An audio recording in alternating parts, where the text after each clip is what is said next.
Shiv Sena UBT में कुछ दिनों पहले रशीद मामू नाम के एक शख्स को प्रवेश दिया गया।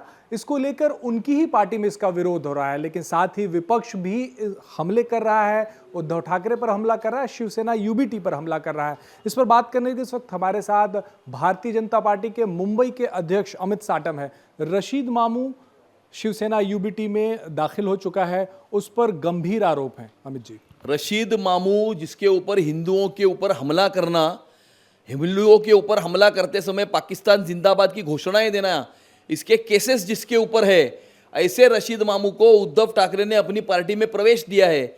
इससे उद्धव ठाकरे की नीति क्या है और नियत क्या है ये साफ होती है। मुंबई शहर का रंग बदलने का प्रयास उद्धव ठाकरे अपनी खत्म हुई राजनीति को फिर से एक बार जिंदा करने के लिए, अपीजमेंट पॉलिटिक्स करने के लिए, वोटों की राजनीति करने के लिए वो कर रहे हैं।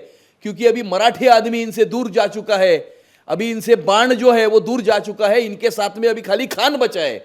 और इसीलिए इस प्रकार से ये मामू की टीम को साथ में रखकर ये खुद मामू बन गए हैं।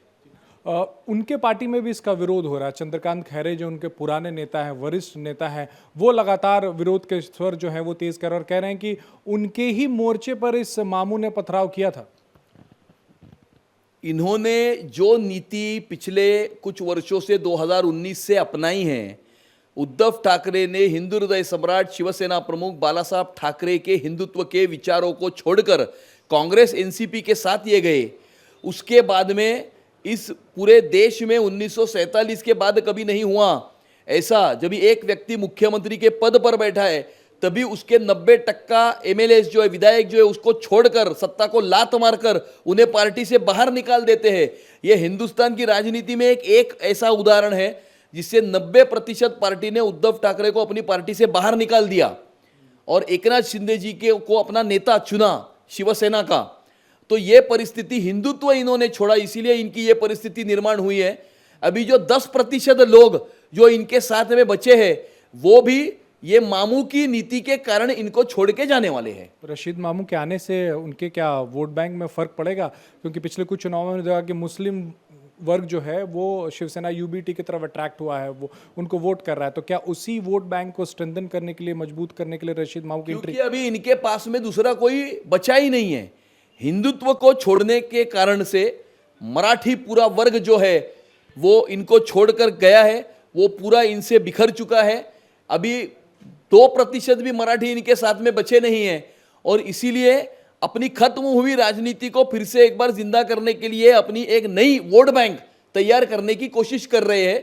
लेकिन आने वाले समय में मुंबईकर इनकी सारी कोशिशों को परास्त करेंगे।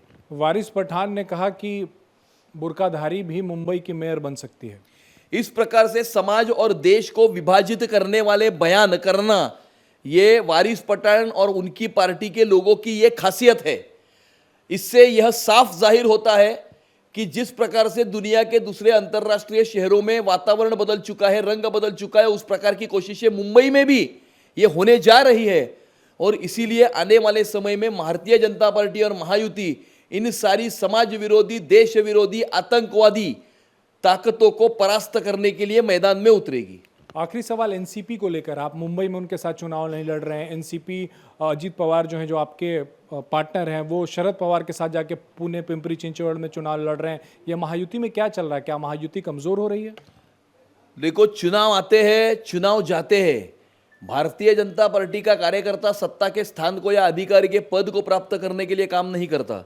वो समाज में खड़े हुए आखिरी व्यक्ति की सेवा करने के लिए काम करता है, हिंदुत्व के लिए काम करता है, देश के लिए काम करता है। जहाँ तक हिंदुत्व की बात हो, देश हित की बात हो, सुरक्षितता की बात हो, इसमें भारतीय जनता पार्टी कोई कॉम्प्रोमाइज़ नहीं करेगी। और इसीलिए राष्ट्रवादी कांग्रेस पार्टी अजीत पवार का नेतृत्व अगर मुंबई में नवाब मलिक जैसा व्यक्ति करने वाला है तो राष्ट्रवादी कांग्रेस पार्टी के साथ किसी प्रकार का संबंध मुंबई महानगर पालिका के चुनाव के संबंध में हम नहीं रखेंगे। नवाब मलिक के ऊपर गंभीर आतंकवादी शक्तियों के साथ हाथ मिलाने की गंभीर इनके ऊपर आरोप है। जब तक इन आरोपों से वो मुक्त नहीं होते तब तक उनके नेतृत्व में चलने वाली पार्टी के साथ में हम चुनाव नहीं लड़ेंगे। और पिंपरी चिंचवड़ और पुणे में क्या हो, तो शरद पवार के साथ जा रहे हैं अजीत पवार।